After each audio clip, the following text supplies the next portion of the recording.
It is Monday, September 22nd, right here on Jocks, and we have an incredible weekend of college football to recap. Greg McElroy was in Norman on the call, so we will dive into multiple details, all the aspects of the Auburn-Oklahoma game and some of the things that went wrong. I would love to say penalty vulture's not allowed today, but I know that's not going to be a real thing.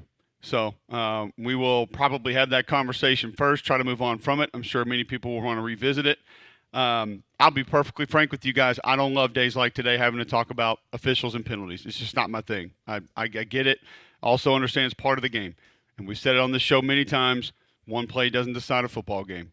And I know people disagreed with that, don't like that, don't love that. But I thought Auburn did a lot of things that it is going to be absolutely critical moving forward that you have the understanding that you can be good at. Plenty to still improve upon, plenty that you can do better, but having an understanding that, guess what, you can play counter the correct way.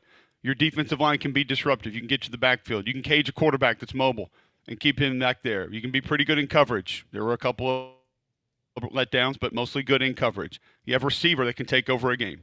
You have an offensive line that needs a lot of work and a quarterback that still needs to gain some confidence and improve. I hope this one gave him more confidence, Greg, because I do think that even though there were some letdowns and there were some things that people are going to give him a hard time about, there's a lot of growth, specifically when you take into consideration the environment he was in, the defense he was playing against. Auburn's not going to play a defense that good again. They're just not. Not specifically up front, the disruption that they cause, the different things that they give you, the ways that they operate, they're not. You're not going to get it. And you get some that are close and some that maybe are better in a certain aspect or two, certain spot or two. But collectively, I don't think you're playing a group that's that disruptive, that good, that can do the things that they're capable of doing. And this is going to be Hugh Freeze's most important coaching job since he's been at Auburn right now, is finding those positives and not letting that loss add to the loss column moving forward for the rest of the season, because similar to Tennessee against Georgia the other day when we talked about that one, there's plenty to build upon here, and there's plenty to look at and say, we can be a pretty good football team if we can keep doing these things, and we can improve on a couple of other things moving ahead. I think you feel good if you're Auburn. For the most part, what you saw in certain areas. The biggest problem Saturday with Auburn is that some of the age-old issues with Jackson Arnold came to the forefront again. Scanning the field and being indecisive. It led to 10 sacks. That's the one area where it's like, ooh, that makes me a little anxious. Now, he didn't turn it over, which is great. I thought he made a couple of very nice throws in the ball game. There were also a couple throws that he got away with. Like the deep ball accuracy that we told you I was concerned about continues to be a problem. Missed a big one down the right sideline. And even the two that Cam Coleman caught were drastically underthrown. So that's still a concern. But he battled, man. Like, he gave you a chance. I thought they did a really good job in creating some things. I thought their formation that they got to at the end of the game with the YY alignment, they got into that. Basically said, we're going to go RPO. If we get a one-on-one, we'll take it. If we don't, we'll hand it off, or we'll work the other side and find a hitch. And I thought it was really a good, smart plan. I thought Hugh had a nice day. I did feel bad for Auburn because it felt like almost every meaningful moment of the game seemingly went against them. I don't know if that's entirely true because there were a couple of, quote, OPIs that were wiped off the board. There were a few that were called against Oklahoma that also could have led to a different outcome. But I think you got to be proud with what you had at quarterback. I agree with you wholeheartedly. I think that's one of the best defenses, if not the best defense in college football I've seen this year.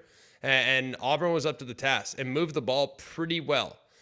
Finally, when you look at the numbers, you're not going to sit there and say, less than 300 yards of offense, that's not going to get done. It felt better than that when you stood up there in the press box. It felt like they had a decent rhythm throughout most of the game, even though there probably were a few more 3-and-outs that you probably have a hard time thinking about. I'm with you, and it was a lot of what we talked about. There wasn't a run game to lean on, and it wasn't going to be there. There were a couple that you slid through, and a couple of those quick hitters in the middle of the field, you were able to take advantage of some movement. You got guys out of their gaps. Then there were a couple where you had a looper sitting there, standing there in the gap, ready to make a play, and didn't have that understanding of how to pass it off, how to trade it off. The offensive line didn't have a good day. I don't know another way to say it. Not a lot of push when the opportunity was given to them to be able to do it. A lot of breakdowns in pass protection. Slide protection got them multiple times. When you lean on it and the team moves like that, specifically when they retrack, so they're not all going one direction, but one goes one direction and one flips around and goes the opposite direction, and you're all sliding to one spot. If you can clog up one or two of those lanes and keep a guy where you want him to be, things are going to open up, and it got him multiple times. However, just for the record, the sacks have been moved down to 9 officially, so we're going to roll with that. I know it. I went back and watched it again. I still think it was 10. And I counted 4 different sacks in which he held it for longer than 4 seconds, which is concerning. But honestly, when you look at it all, I think that was a game that had Auburn won it, it would have been so gigantic. Like, I talking to Hugh Freeze on Friday, he goes, man, we just got to steal one of these ones on the road. You know, I mean, that's the name of the game. Hold serve at home, try to steal one on the road, and if we can get tomorrow, it'd be so big. I said, I agree, Coach. Like, it's so hard to win in this conference on the road. So if you can get tomorrow, to me, it almost would feel like 2 wins because of how much respect I have for Oklahoma. And the biggest takeaway, we want to talk about the offense, I was so impressed with what I saw defensively from Auburn. I mean, I thought their coverage was outstanding. I thought the defensive line played their tail off. I thought they were really good stopping the run for the most part. I thought they did not give up a lot of explosives. Like, yeah, they had one, and Oklahoma finally started working the slot receivers like we asked them to do earlier in the game. But, man, it took them a while to get there, and they got there. But, my goodness, man, for 3.5 quarters, it really felt like that defensive plan and their defensive execution was much better than that of what I anticipated going into that game. Even more of what we talked about last week. How about how they used 15? Keldrick Falk, he was at a 0 nose. He was down in a 3 technique, rushing a little bit. You took advantage of his speed. I thought Kieron Crawford gave you some good pass rush reps. I thought the linebackers played really good football. Really good football. 6 played well.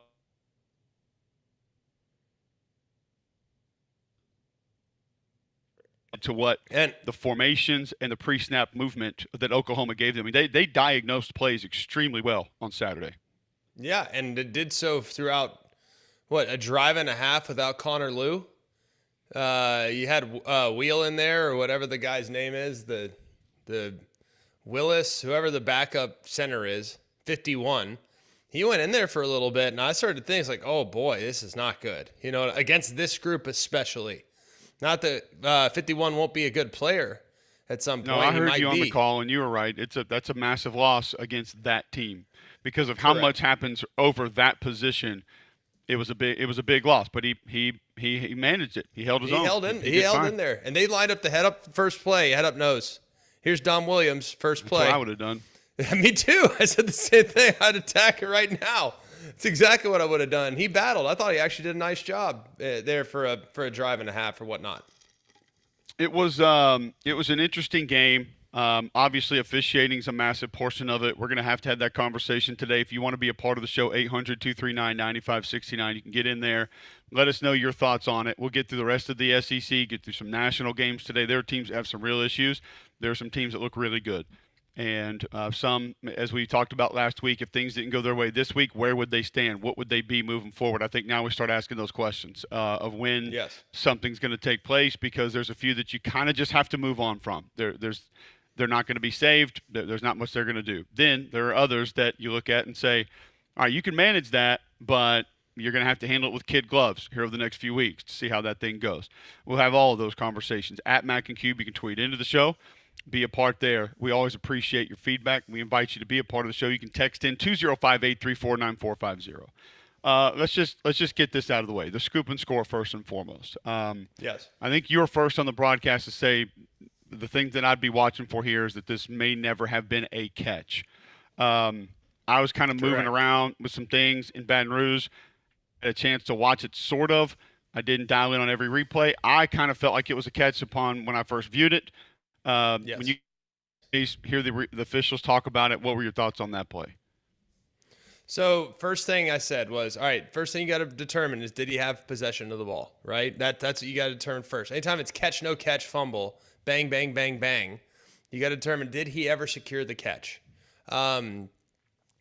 Here's the thing that makes it unique, right? Let's start backwards and work our way forwards. It was called a catch fumble, return to the house, touchdown on the field, correct? Just want to Yes. make sure everybody recalls this. So therefore, in order to overturn that call, there has to be indisputable video evidence beyond all doubt. That's about as concrete. And I know we have a lot of lawyers listening to the show. No, but that's the ground floor of it. I mean, that's kind of where it all starts. That's the ground floor of it. Indisputable video evidence beyond all doubt. We have a lot of lawyers listening to the show, a lot of defense attorneys. Like, you have to prove without a shadow of a doubt that my client is guilty. Well, in this particular case, based on what I saw, it was called a touchdown intercept or a fumble return to the house touchdown. I did not see enough video evidence beyond all doubt to overturn what I saw. It felt like he had the ball. He never tucked it. But he had two hands on it and was carrying it around like a loaf of bread, but the ball was not moving after multiple steps. And then boom, it gets knocked out. Boom, it's recovered. Boom, it's taken to the house.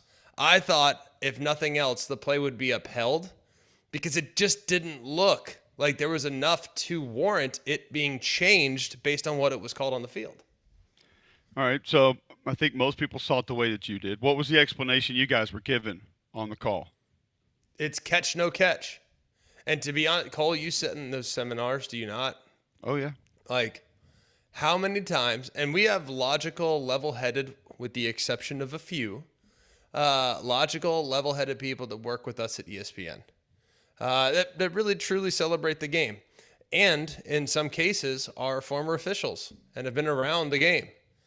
And help me understand this.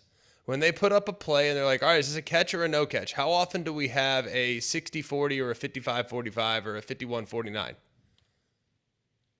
Pretty often. Pretty often. Like, it's a catch, no catch. It's a bit subjective. And so that's why, I mean, they didn't think it was a catch. My issue with that is you called it on the field a touchdown. I just don't think you had enough to overturn it. That's it. Yeah. Like, that's if you would have called it incomplete on the field, 100% support you saying the call is upheld, because there might not have been enough video evidence to overturn it in favor of a fumble. It should have just gone back to, here's what it was called on the field. Guys, whatever direction we called incomplete, it's incomplete, call is upheld. We called fumble, touchdown, I don't have enough to overturn it, calls upheld. I think it should have been based exclusively on what was called on the field, and it wasn't. They saw enough to overturn it and overturned it. Yeah, it's one of those things that I guess from a judgment perspective, some of us are going to see different ways. You and I see it in a similar fashion. The officials didn't, and obviously it's a huge play early that goes against Auburn. So now we go to the play that you would have let it be upheld, correct? Like, we're on the same page. I would have, yeah, because I thought the ball was tucked against his body, and he took a second step with the ball. Now, part of that again is contextual because, is he actually taking two steps while you have possession? But 1 foot down, possession, I thought against his body. Then the second foot went down, then it looked like the ball came out. But then you're going to have certain people who see it and say, well, the ball's got to be tucked against his body. Can you have possession, while you're still putting the ball to where you're going to carry it as a runner? I mean, all of those things people are going to see a little bit different. I understand, is what it is. All right, before we get to Paul, though, I just want to begin to hear your thoughts on the potential flag that the SEC has corrected that seemingly has everybody losing their minds on both sides of this game. Why Oklahoma fans feel like they need to defend it when there's nothing to defend. It's a play that went your way. You scored a touchdown. I don't know there's no defending it. It's also dirty. Like, it's cheap. I think that's the part that they're defending, though, is that it wasn't. It's a hideout tactic play that is dirty. Like, it's cheap. It's Harry High School. Like, and the thing that makes me mad about it is I just don't think Oklahoma needs to win that way. You know what I mean? Like they don't need. They're good enough to be able. Well, to that's a lot of the points. defending too, Greg. Is that there's people zooming in on Hugh Freeze from across the field. He didn't call a timeout. Why are you not counting the players on the field? It's DJ Durkin's fault. I mean, that's a hard one, dude. Like, it took us a second. We have 20 cameras on our game, maybe more, 22. if you count the 2 student These guys got cameras on cell camera. phones in the press box, though, Greg. Yeah. We have 22 cameras that are quite literally there to exclusively document the game and what's going on the field. Exclusive. That's their entire job. And we have, I think, as good a crew of camera operators as there is in the world. Half of our crew do Super Bowls. The other half do Monday Night Football. Like, these guys are like 10 plus good. And several have been doing it for a very long time. We had one camera. One. That it took us a little while to find it. But in the midst, that camera's responsibility is to shoot the Oklahoma sideline. That is like just shoot the Oklahoma sideline and get reactions from the coaching staff. That is that camera's responsibility. So in the midst of zooming in on Brent Venables for the upcoming play, he catches a slight glimpse of Isaiah Satania. Other than that, we did not have a single other camera that found him on the field. And we did find him in the all-22 walking off and looking and like with his head slouched, and it was 100% intentional, and it was intentional deception. And frankly, it's a rule that it is an unsportsmanlike. Matt Austin literally read us the rule. Like, if a player is looking like he is walking off, it's like Rule 9/2 article this. If a player intentionally uses the substitution rule to deceive, then it can be flagged for a 15-yard unsportsmanlike penalty. If I were Oklahoma, I would not try to defend it whatsoever because it is not defensible. It was a dirty and kind of cheap play, and you got away with it. I would run and never talk about it again. The fact that they are trying to defend it to me is unbelievable. Yeah, this is what Brent Venables had to say about that play after the game. We didn't substitute. We were on the field. We asked the official if we're lined up, we're on the ball, everything's good and legal. So we weren't in a big hurry or anything like that. So yeah. He knows. Yeah, I mean, yeah. He knows. Like, it's okay. Guess what? It worked. At the end of the day, it worked. Well, it's like Toby Rowland, who's voice of the Sooners. He tweeted out yesterday, according to source, in its regular pregame meeting with game officials, the OU staff brought up the planned play, the Satanga touchdown, and sought confirmation it was legal. I mean, I don't know how you throw some of these comments out about it when the league comes out and publicly states that they made if there was any way that the league should say that they could work around that and not admit to a mistake like this that is going to infuriate a large portion of your fans, why would you do that? I mean, but there's a lot of people that are going out of their way to say not a big deal, it was fine, it's not against the rules, which I don't understand. But there's also the league has admitted that it was against the rules. I mean, a lot of those people also think Lincoln Riley can't coach himself out of a wet paper bag. So I don't know why, so I think it's the people that are going to be outspoken about this are seeing the world through a specific color glasses, which is totally fine. I'm all for defending your program. But the reality is the play was a little bit cheap. And guess what? They got away with it. See no evil, hear no evil, guys. Let's move along. I don't know why you would want to continue to dwell. You're never going to change my mind or Cole's mind or 99% of the college football viewing population's mind. You're not going to change our mind on it. You're not going to change the SEC's mind, who just put out a statement. You're not going to do any of that. But guess what? You got away with it. Take it and run. And frankly, you ended up winning the game anyways. Everyone wants to focus on that play. If they don't score that, does it change? I don't know. I have no idea. We'll never be able to answer that. Because like Cole, I played. Like most people that are sitting here trying to move on, we played. I know that the game didn't come down to that one individual play. I know that. Other people have a hard time with that. But I know that. In my heart of hearts, as a player that played high school, college, and the NFL, I know that one play did not determine the outcome. Now, it certainly changed the circumstances of how Auburn had to play in the game, and Oklahoma vice versa. but it didn't change the outcome. Like, Auburn had chances. No one wants to talk about the missed throw to Cam Coleman in the end zone. Like, you hit that, different ball game. No one wants to talk about. Does he just have to find a way to put more air under some of his deep balls?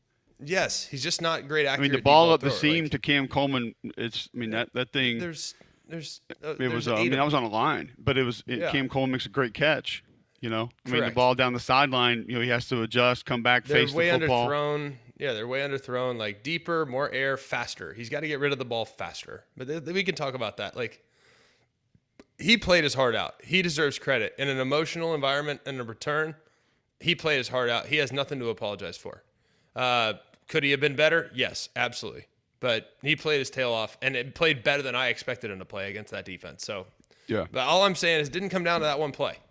That's the one you remember. That's the one you complain about. That's the one you're mad about. But it's not that one play that totally put the nail in the coffin for the Auburn Tigers. They still had, at that point, 2.5 quarters to play before the game was extinguished. All right, we got to get to Paul Finebaum. I'm going to end it on this. The reason that I think those portions of this game are most frustrating to me is because those are the kind of things that are going to disallow players on that team to take the real positives from this game and move forward with the understanding that you can beat a lot of the opponents on your schedule. But if you're thinking back about things like that and you're overly concerned about what happened there and what could have been and what if and maybe and if, ands, and buts, you're not going to go win a lot of games on your schedule. You're just not. It's very similar to what we said with Tennessee against Georgia. I came away with more respect for Tennessee in that game than Georgia because I already had a ton of respect for what Georgia was and what I thought they were. I thought Oklahoma was pretty good. Like Greg said, I earned a ton of respect for Auburn's defense. If they can play like that every week, they're going to be in a lot of games. And if the quarterback can make some slight improvements on what he's doing, the offensive line needs to make improvements too. The backs need to make improvements as well. There were a couple of drops that hurt them. There were a couple of times in pass protection it wasn't on the offensive line. A lot of times it was on the quarterback. Those things continue to improve. Like I said before, you're not playing another D-line that good. You're not. You're not. Not Georgia, not Bama. You're not playing another group that's as good on the interior as that group is. You're not. And so there will be advantages that you can go take advantage. Georgia fans are gonna hear that. Be careful. I get it. That's fine. Good. I mean, go watch them. I got 17 text messages in my phone that I can send you of, man, you were right about that D line. I mean, people think that we just guess about this stuff. Like, it just, oh no, I want Oklahoma fans to like me, so I'm going to say their D line's good. Like, what? Yes. Okay. That's been your thing. You really were trying to run for office in Oklahoma. It's the placating to the fans is what I try to be best at. You've always been that way. I've always known that about you. All right. Let me tell you about Andrew Sports Medicine as we speak of Auburn. There's a reason Auburn Athletics hand-selected Andrew Sports Medicine's Dr. Benson Embleman and Charles Pitts to serve as their team physicians. They provide the highest quality sports medicine care in an effort to keep the Tiger student-athletes safe, healthy, and competing at the highest level. If Andrew Sports Medicine is a choice for Auburn Athletics, there's no doubt they should be your family's number one choice for sports medicine and orthopedic care. Andrew Sports Medicine has 7 locations across central Alabama from Birmingham, Coleman, Gardendale, Hoover, Pelham, and Trussville. They offer same-day, next-day appointments for acute sports injuries. Visit andrewsportsmedicine.com today to begin your journey of achieving victory over injury. Paul Finebaum joins us next right here on Jocks.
Welcome back in. McElroy and Cubelic in the morning. Glad you're with us.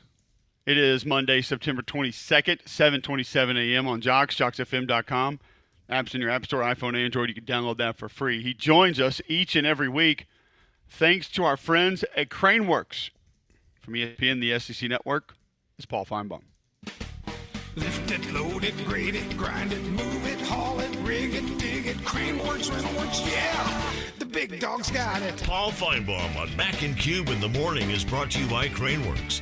Lift it, buy it, rent it, the big dog's got it. Now, Paul Finebaum. Paul, always great to have you in on a Monday morning.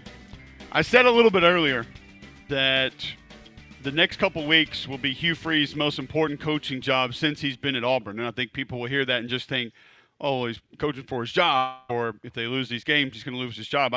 I mean from the standpoint of getting to your team, sending a message to your team that there were so many positives to take away with how you competed against Oklahoma, showing them the windows of success and how that can carry over in the next few games, as opposed to allowing guys to keep marinating on officiating and things of that nature. Where will you see what happens here next in the next few weeks from Hugh Freeze, and how important is it? Yeah, I think it really starts Saturday, and I'll spare everybody the cliche about losing 2 games as a result of 1, but that's all I heard yesterday, Cohen. I know that was the theme, and I appreciate the frustration of Auburn fans everywhere. I ran into one right out of the chute Sunday morning, and they're consumed by it. But the problem with worrying about last week is nothing can be done right now. The SEC office is very confident. They'll deal with it. Everybody can say whatever they want to say, but ultimately Auburn found enough ways to let that game get away from them, as opposed to completely blaming someone or some body of people, whether they're zebras or not.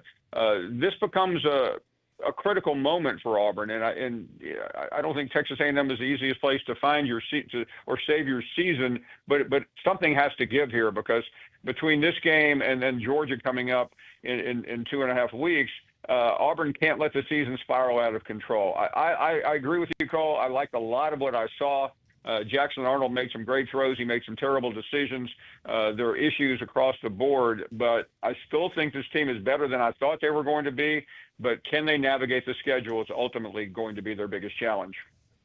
I think you're going to have a field day naturally this week with some of the outcomes of this past weekend and some of the games coming up this weekend. So I look forward to listening to the show. But I will be curious, like when people complain about the officials, for example, and they're mad and they say, and I've already had 2 Auburn buddies yesterday, level-headed, very smart, cerebral people, successful people in the world that are like, the SEC is just against Auburn. It's like, come on. What is your answer to that, Paul? You've been doing this a long time. Like, how do you talk people off the ledge? Or do you just let them just walk right off?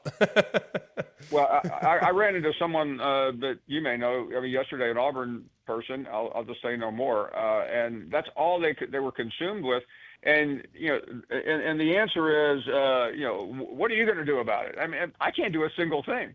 I mean, you were closer to the action than I was, Greg. At least you were calling. Oh, don't put that on me. You're going to try to put it on me, Paul. Don't put that on me. Well, I was in the booth. I was still a long way away from it. you should have done more. The point being, none of us can do anything. Neither can Greg Sankey or anybody in that office. I will say this for the final time, because I swore once I'll never discuss officiating again.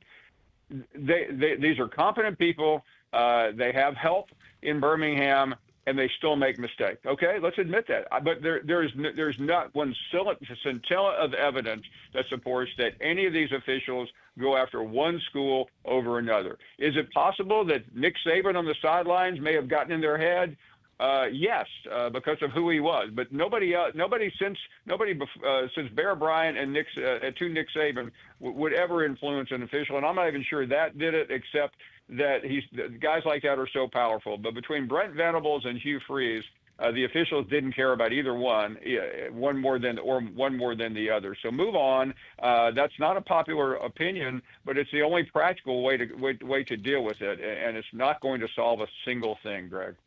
Paul Finebaum joining us on the Higginbotham Hotline. He's with us every Monday, thanks to Craneworks. Did you change your opinion much about Auburn or Oklahoma after that game, as far as where you think they'll end up at the end of the season in the SEC or college football playoff picture? Well, I was incredibly impressed with Oklahoma, but somebody asked me yesterday, do you think they're the biggest challenge to LSU? And I don't think they are, and that's not a shot. I just think that Auburn did a lot of things to them that showed their deficiencies, and I'll say this about 14 of the 16 SEC schools, but ultimately they have to deal with a murderous row. It was always set up for them that they could get through the front part of the season before they got to Red River, and who knows about that now. But I do feel a little better about Auburn, Cole, and that sounds crazy because a week from today they may be staring at 2 losses and their season really hanging in the balance. But I like their schedule. I like having Georgia and Alabama at home. I think one of those games is very doable. Who knows? Maybe they can figure out a way to win both. I don't. Right now, though, they have to figure some things out. But I would implore Hugh Freeze to stand firm, to keep this. Don't start slipping into 2024 mode. And I think they can navigate the very choppy waters.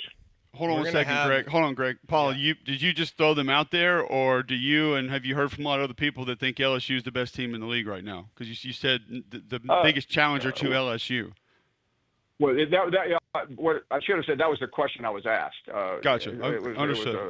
It was on ESPN. By the way, I don't know who the best team in the SEC is right now. Yeah, well, maybe we find out this weekend. Paul, do want to ask you about Bama, Georgia. And I don't know if there's anyone that's more equipped to answer this question because I think it's a fascinating one. Who's under more pressure this week, Kirby Smart or Kalen DeBoer? Strangely, I think it's Kirby Smart, Greg. And maybe after the game, Kalen DeBoer might be, but Kirby Smart has to prove to his own fan base that that he can get through Alabama, and that is really that's a mental issue, and I've already heard it from Bama fans, and if I've heard it, I know you have. They feel very good about the game, not so much maybe about the matchups, but they feel like Georgia is their game, and why not if you look at recent history. So I think Kirby does deal with a lot of pressure, probably not as much as he would have had last week in Neyland gone the other way. But I don't feel as much pressure on the Alabama side right now. I think those last 2 games in the off week helped to settle everyone down. Everyone now can acknowledge that Florida State was a much better team than anyone dreamed possible. And maybe that goes down as the outlier as opposed to the norm. Paul Finebaum with us on the Higginbotham Hotline. Thanks to Craneworks every Monday right here on Jocks. Okay, you stated last week or the week before you don't fire coaches anymore, not teeing you up to resurrect that part of your career. But I think we all get into a point in time, Paul, when things are just over. And it almost doesn't need to be discussed anymore. How does Florida manage this moving forward? You have a bye this week. A lot of people would have said this is when you do it. A lot of people look at that staff and say, who would you even go to from an interim perspective? The financial situation's been tossed around. I don't know exactly where that is. I haven't seen Florida's finances. I don't know what their booster situation is. I'm not 100% certain on what I even believe about what I hear there. Paul, this is over. It's done. We don't need to debate whether or not Billy's going to be Florida's head coach for the future, but how do they manage it for the rest of this year? Yeah, I think they just figure they try to get to a point. I mean, it sounds ridiculous to say, well, they really play, they play hard. Well, who cares? They're still losing games. This is the University of Florida. This isn't some upstart. But they can't find it. They can't find any way to generate offense. And guess who's to blame for that? Ultimately, is the head coach, offensive coordinator. So it's just a matter of finishing this row of games where Texas is obviously next. And then I think it's A&M. I've lost track of their schedule. And then just look at a point in the season where they feel comfortable with cutting the cord. And I agree with you, Cole. He got a fair shot. He really did. But it just very much feels like it's over. We don't need to offer any more platitudes for Billy Napier. Nice guy, probably a very good coach somewhere else, but not at Florida. Paul, if it Yeah, is financial, hold on. I'm sorry, Greg. If it You're is good. financial, why is there a way Florida can just basically hang him out to dry? And I'm interested in your opinion of why schools wouldn't do this more and say, we're going to let this thing ride. You know what's going to happen and how this pressure is going to build and what the fan base is going to do to you. We would love to mutually meet in the middle somewhere to avoid 52 million, 28, whatever it is. I don't know the buyout exactly and over however long. And they just say, this is your reputation that's now on the line. This is the fan base. You know what's going to happen. You're going to have to deal with. There's no more NIL. We're not pumping any more resources into this. And if you'd like to meet somewhere in the middle here, I mean, is it just basically Jimmy Sexton's the reason that can't happen to some of these schools? I'm just interested why that course of action's never been taken, other than Tuberville. I feel like it can. Yeah, it can happen. What I think the good part of that is it gives the agent and the coach time. I don't think we're quite there yet. I think sometime in October is there because firing Billy Napier Saturday wouldn't have accomplished anything today. But in a couple of weeks, what it does is it gives the agent time to start looking at the landscape, finding a landing spot, and giving the school. The school already knows that it's going to make a change, so they're probably dealing with the same agent anyway. I agree with you, Cole. It should happen more often, but I don't know about you. I've never been in that situation. Sometimes it's really hard to just burn $20 or $30 million for reputation. When you're in that situation, you want all the money you can get. Well, the other thing just to keep in mind is right now there are 4 games in. Every single one of those players can choose to, quote, redshirt in the event in which you fire him now. So just be mindful of that. Anyone that fires their coach before the first 5 games, I think, is not something that would be real wise because then your players could ultimately shut it down as well. And then you really have challenges at the box office and problems across the board at that point. No, that's So. the smartest thing I've heard in this conversation. Well, it's a different world now. So I think I would not want to be a coach with a bad win-loss record after 5 games. After 4, I can survive. But after 5, that's a problem. And listen, if the 3 of us came up with that, something tells me Scott Strickland has already thought of that as well. How different is the Arkansas situation, if it is at all, Paul? I think it's pretty rough. I mean, somebody called me yesterday and said, "Have you heard about Arkansas?" And I said, "No, I haven't heard a thing." But you lose a game like that. I mean, the writing's on the wall there. Except you got Notre Dame this week. It's one of the most anticipated games in modern Arkansas history. So you get through that, and you look at the schedule, and it's a similar situation, except the record I think is a little bit worse. Absolutely. Paul, we always appreciate the time. Great stuff. I might need to further this conversation in studio here in a few hours, so be prepared. Can't wait. Thanks, guys. You. Paul Finebaum joining us on the Higginbotham Hotline. Thanks to our friends at Craneworks. He's with us each and every Monday. A lot more to get to. Your feedback at Mac and Cube, 800-239-9569. We'll continue talking all the college football action from over the weekend, and I'll tell you what the biggest issue was with Auburn's protection next, right here on Jocks.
Welcome back in. McElroy and Cubelic in the morning. 8:44 where I am, 7:44 where you are. I'm in Charlotte getting set for Read and React on the SEC Network tonight. Roman and I will follow up this conversation on Auburn's pass protection and some of the other things that were happening with Auburn's offense. Greg and I both stated I thought the defense did some things extremely well. I thought they caged John Mateer very well. The pass rush was disciplined, didn't really allow him to get loose. Not a lot of the traditional run game was there for that Oklahoma offense, and a couple minor things in coverage. There was one into the boundary over on the right side, sort of that deep over route that got him the same thing that Baylor was getting him on. I think Baylor was in trips mostly when they hit it, but that little scissors concept, Greg, with the kind of the deep over. You're using the opposite safety to kind of try to come and manage that. That wasn't going to happen. That's a difficult ask for him. But all in all, I thought DJ Durkin had a really nice plan, and like 47 continues to give you good reps. I thought 97 had a pretty good game, clogging some things up inside. Keldrick Falk moved around, did some good things. Kieran Crawford had a good game. The linebackers were exceptional. The film study for them must have been perfect this weekend because they arrived at some plays before they really developed, and thought that really helped that Auburn defense a lot. I do think there was a takeaway for me. I am not super fired up about Oklahoma's wide receivers. I will admit, like, there's a takeaway there in the game long term. And I think tons of credit, like I've said, goes to Auburn's defense in this performance. I thought their defensive line was absolutely fantastic. It was all you could ask for and some. But I am not maybe anywhere near where I was going into the game on Oklahoma's wideouts. Like, I think Burks is really good. I think Satania is solid. I think Keontae Lewis is okay. I don't know if he's like a take over the game guy. I think Kanik is a really good football player, but I don't know if he's the guy I want, like, elevating me to the next level, having to beat a ton of man coverage. Like, the fact that they needed as much mesh and picks and rubs as they did against the secondary that frankly had been underwhelming in the first couple weeks of the season was a little surprising. So credit to Auburn's defense, but I did come out of it maybe having a few more questions about Oklahoma's wideouts than I had going into the game. Well, one thing I know is when they do get the ball in their hand, they're pretty good. And there were a few contested catches that they made, which I thought were solid, and you give them credit for that. Give Polar Bear Services some credit and tell our listeners about them. They're great. I've enjoyed the experience I've had with Weston for a very long time. He's just first class. Every single person that he's sent to our home has been first class, and they've helped us out a ton. And we know, look, it has been so hot. I'm so sick of the heat. I don't know about y'all. I feel like we live in Arizona right now. Like, it's end of September. Things should be cooling off.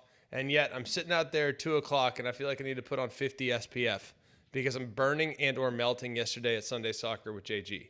It's just brutal. So luckily, we keep our house at 70 degrees all the time. Anything more than that, I'm not comfortable. So I always appreciate knowing that my HVAC system is up to the test because Polar Bear Services have done the preventative maintenance on it for a number of years. They can help you in a lot of areas, though. So if you're thinking about plumbing, if you're thinking about electrical generators here in storm season, they can get you taken care of. So remember, if you have a problem with your electrical, plumbing, heater, air, just pick up the phone and call the Bear. It's 205-497-BEAR. That's 497-BEAR. All right, when we come back, I'm going to go through every sack and let you know what I thought about it. Greg can give you his opinion on it, too. It may not be what you thought or what you think about Auburn and what it was and how it happened. We'll discuss that next right here on Jocks.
Welcome back in. McElroy and Cubelic in the morning. It's 8:52, Monday, September 22nd, right here on Jock, 7:52 where you are. Talking to Auburn offense, we'll do that here just a little bit more as we want to talk about the 9 sacks. The stat has been adjusted, by the way. I know a lot of y'all are going to be mad about that, but I'm going to go with 9 because that's what I'm told it's been corrected Why are to. people mad about that? They're just going to say it's 10, whatever. I don't, whatever. Double-digit sacks? It's that season when you may be running the AC during the day and the heat at night. The stress on your home comfort system is why you need to train. They've been named America's most trusted brand 11 consecutive years, so you know you can count on the reliability of a Train to keep your home and family comfortable for years to come. Find out more at Train.com. It's hard to stop a Train. I don't know if you have the game up. If you want to pull it up, we can go through them. I'm getting ready to do that now. Play 3, the first sack of the game for Auburn. It's man, nobody's open. You got to throw this ball away or you got to leave. I feel like there's enough time in the pocket to process that, to make that decision. Jackson Arnold didn't do that. Play 14, you and I talked about it during the break. Running back cuts the linebacker. He's on the ground. Nobody's open. If somebody was going to be open, the throw would have already been made. I think there was a dig up at the top of the screen where maybe you would have had to hit that in a pretty tight window, but the throw would have had to happen now. The back leaked out a little bit late. You could have dumped it to him, but that's when we're Jackson Arnold again. He's got to leave. You got to know who you are. You got to know who you are and what you are. And you're not a guy that can sit in the pocket and process things for 8-9 seconds. And by the way, your offensive line is not good enough to do that. Not many are. Play 32. You have to play 32 is more on the offensive line.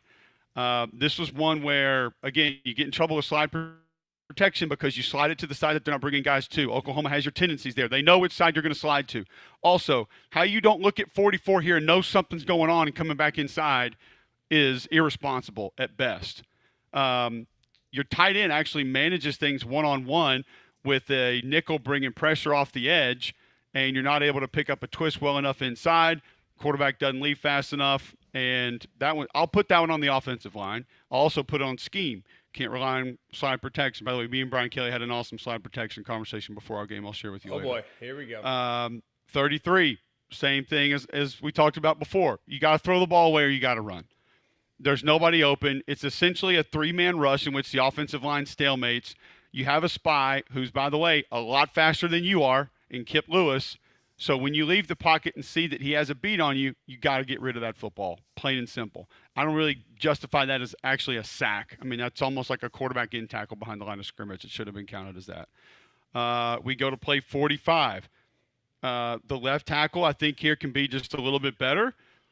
He could have held up just a little bit longer. But once again, I do think there's enough time to process, get rid of this football, throw it away, or tuck the ball and run.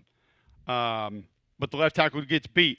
Now, you could run that defender by. I thought he could have continued to try to do that just a little bit more to try to help some things. But nobody's open. And that's kind of the end of it. Then we go to play 76. The running back, basically, you look at running back and center here, I think had a little bit of responsibilities how this one went down. This one I'll probably allow to be on the offensive line as well. The back has to understand where his blitzer is. He gets confused, doesn't get outside the tackle, probably because of the twist that's going to be run. Once again, 44 is essentially in a track warm-up stance, like pushing up the field there. But there's no way you see that and think that I need to get depth and he's going to rush upfield. And the right tackle actually short sets it and should be able to twist that off, taking 0, but doesn't really slam him off. And the running back doesn't get outside and see where that pressure is actually coming from. Jackson Arnold started to leave the pocket there, but just wasn't able to get out, wasn't able to go. 78 is the next play that was a sack. It's 4-on-6. You got to trust your offensive line here. You don't get a twist handle over on the left side, which once again, tackle's got to set with a little bit of depth there and slam that back off. I mean, starts to leave the pocket and then gets tackled. That's the offensive line getting beat, though, not being able to pick up a twist, plain and simple as that. 79, Greg, will be the next one in line. I'm going to try to get through these quickly.